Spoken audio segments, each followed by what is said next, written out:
start this job, I'm going to remove the center cap that covers the lug nuts. Use a little pry bar and go ahead and pry this off. Next, with your 22mm socket, remove all the lug nuts.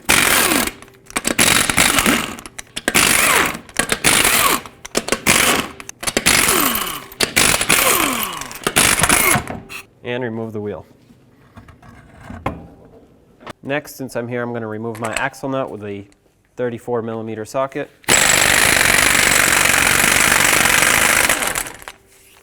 I'm going to start by removing my ABS wire out of the frame here so I can disconnect it.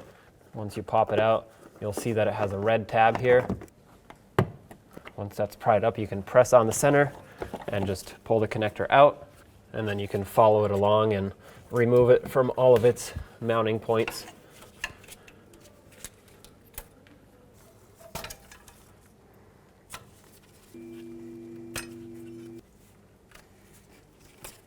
All right, before I remove the brake caliper, I'm going to put a pry bar in here in the center of the rotor and just pry a little bit so I can compress the pistons just a smidge.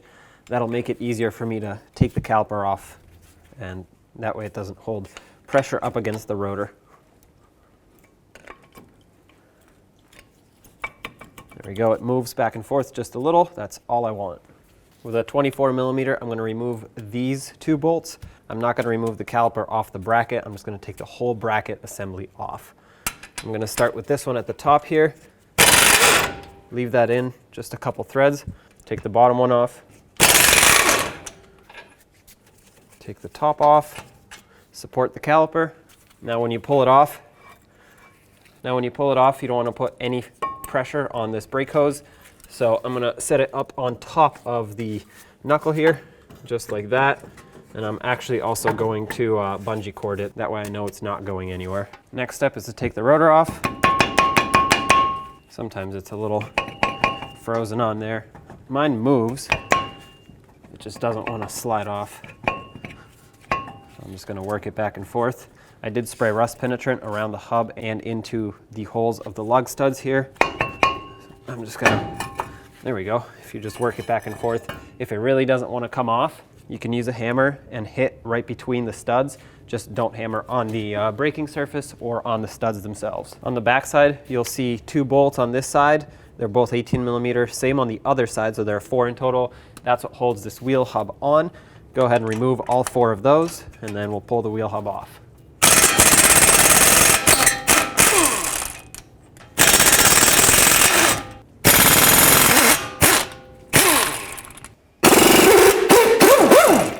I'm going to turn the knuckle to face to the right. That'll give me better access to hammer. Before I do that, I'm going to spray some rust penetrant all along this area to hopefully help break it free from the knuckle and help it slide right off once it does break free. As you're hammering the wheel bearing to come off, pay attention. Make sure that the axle slides out that way so doesn't stick to the knuckle. You don't want to pull the axle shaft off. So go ahead and grab the largest hammer you have and hammer outward on whatever side you want to hopefully break this free from the knuckle. Okay, it's separating. That's perfect.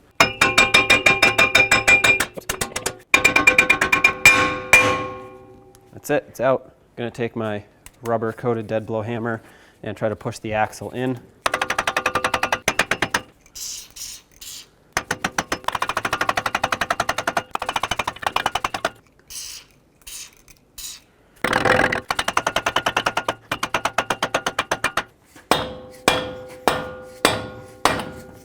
There we go. Perfect. And there's your old hub.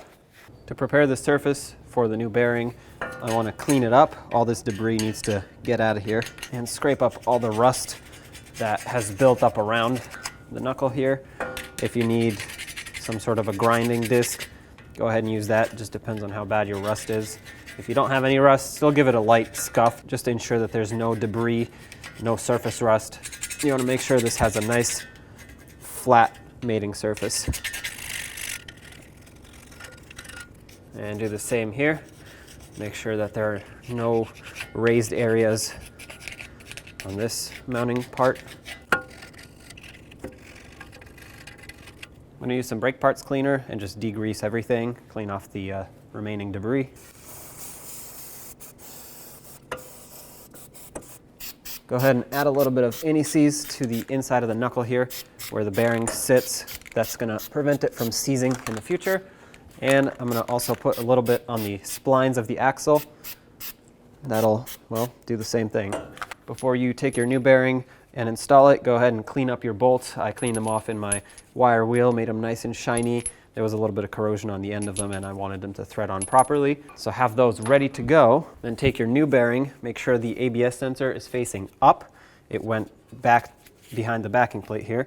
Slide it into the axle and line it up with the splines and then line it up with the knuckle. Press it on all the way. Make sure it gets seated well. I'm going to use my dead blow hammer just to massage it in place. Don't use a metal hammer because you'll damage the surface.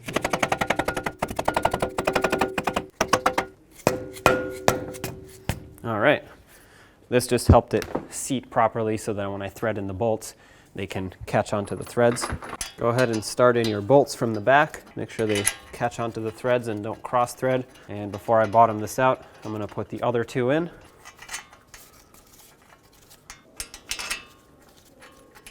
And that's the second one. All right, they're all started, so go ahead and bottom them out. It's difficult to show you these front ones because this is not a good angle, but basically just snug them all up. All four of these bolts get torqued to 149 foot-pounds.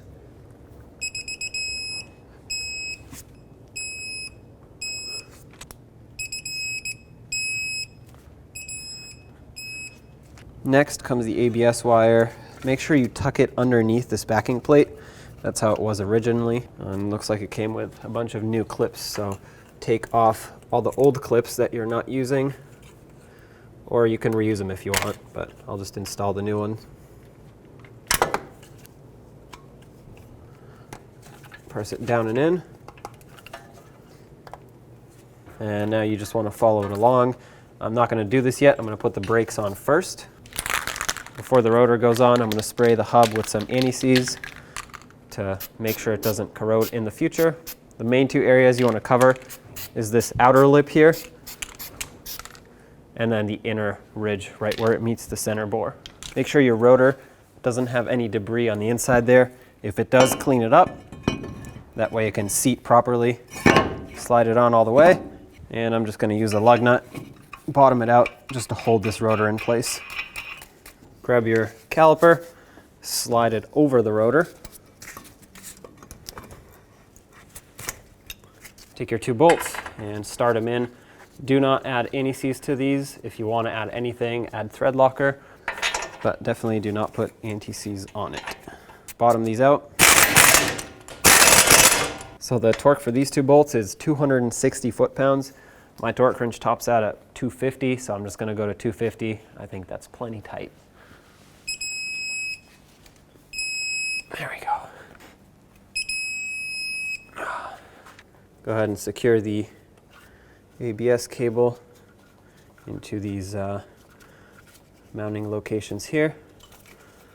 And then looks like it came with new clips everywhere else, so remove the old ones and just snap the new ones into place on the brake line.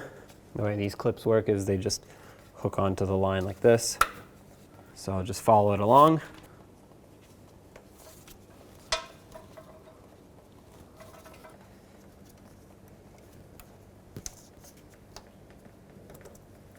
Up here, go ahead and connect it in. Once you hear it click,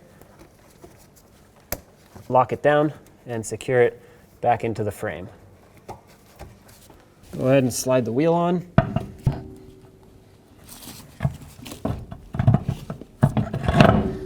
Yes, I know that looked ridiculous, but it's very heavy. Go ahead and install all of your lug nuts and then torque these to 135 foot-pounds.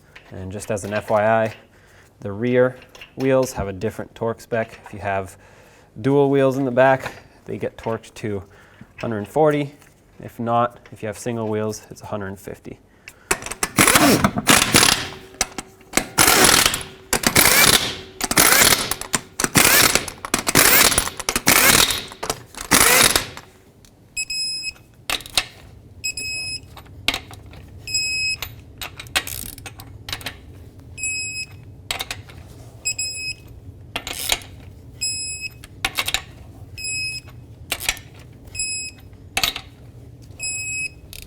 With the axle nut on, torque it to 263 foot-pounds. Don't forget about your center cap. Tap it on, and off you go.